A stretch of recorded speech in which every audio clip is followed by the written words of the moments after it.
திருத்தங்கல் அண்ணா சாலை பக்கத்துல இப்படி ஒரு ஸ்பாட் இருக்குன்னு என்னைய தவிர யாருக்குமே தெரியாது. இது குரு கஃபே. இந்த ஸ்பாட்டுக்குள்ள போனா brownie, tres leches cake, Matilda, French fries, chicken momos, Korean cheese bun, veg sandwich, veg cutlet, boba shake, college பசங்க டாப் படிக்கிறதுக்கு சரியான ஸ்பாட் இது. டேபிள் இப்படி விதவிதமா அடுக்கி வச்சா எதை முத சாப்பிடணும் தெரியல, ஒண்ணு ஒண்ணா உள்ளதெல்லாம் ஆரம்பிச்சேன். எங்கிட்ட பிரௌனி தான் ஃபேமஸ் செய்வோம். ஏன்னா பியூர் வெஜ்ல நாங்க கொடுக்கறதுனால பிரௌனி தான் அதிகமா இங்க வந்து மக்களா விரும்புறாங்க. கெமிக்கல் இல்லாம ஆட் பண்றதுனால ஃப்ரெஷ்ஷா அண்ணன் பண்றது அண்ணன் சாப்பிடணும். அந்த மாதிரி தான் நாங்க கேக்லயும் கொண்டு வந்திருக்கோம், பிரௌனிலையும் கொண்டு வந்திருக்கோம். அதுலயும் இந்த டெசர்ட் பிளேட் எல்லாம் வேற லெவல் டேஸ்ட்.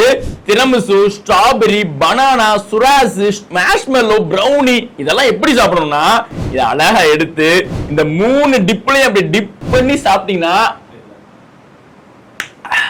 அட அட அட என்ன டேஸ்ட். கார்ன்ஃபிளேக்ஸ் சாக்லேட்ல ரோஸ்ட் பண்ணி அது கீழே வந்து ஒயிட் லேயர் சாக்லேட், அது கீழே டார்க் லேயர் சாக்லேட், வேற லெவலுங்க. இந்த கேக் பேரு New York cheese cake.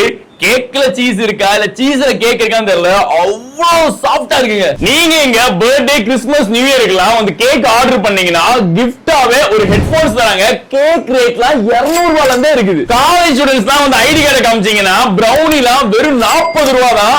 New year வரைக்கும் இன்னும் 2 சண்டே இருக்கு. இந்த சண்டேஸ்ல நீங்க வந்து என்ன வாங்கினாலுமே பை ஒன் கெட் ஒன் செம்மையா சாப்பிடலாம். முக்கியமா இங்க வந்து உங்க பர்த்டே ஃபங்க்ஷன் இல்ல ஏதாவது பார்ட்டி பண்ணீங்க அப்படின்னா ஒரு ஹாலே கொடுத்துறாங்க, பிளஸ் ஹோம் தியேட்டர் ஃபெசிலிட்டியோட. இது போக இங்க ஏகப்பட்ட வெரைட்டிஸ் ஆஃப் ஐட்டம்ஸ் இருக்குது. நீங்களும் மறக்காம திருத்தங்கல் அண்ணா சாலை பக்கத்துல இருக்கிற குரு கஃபேக்கு விசிட் பண்ணுங்க.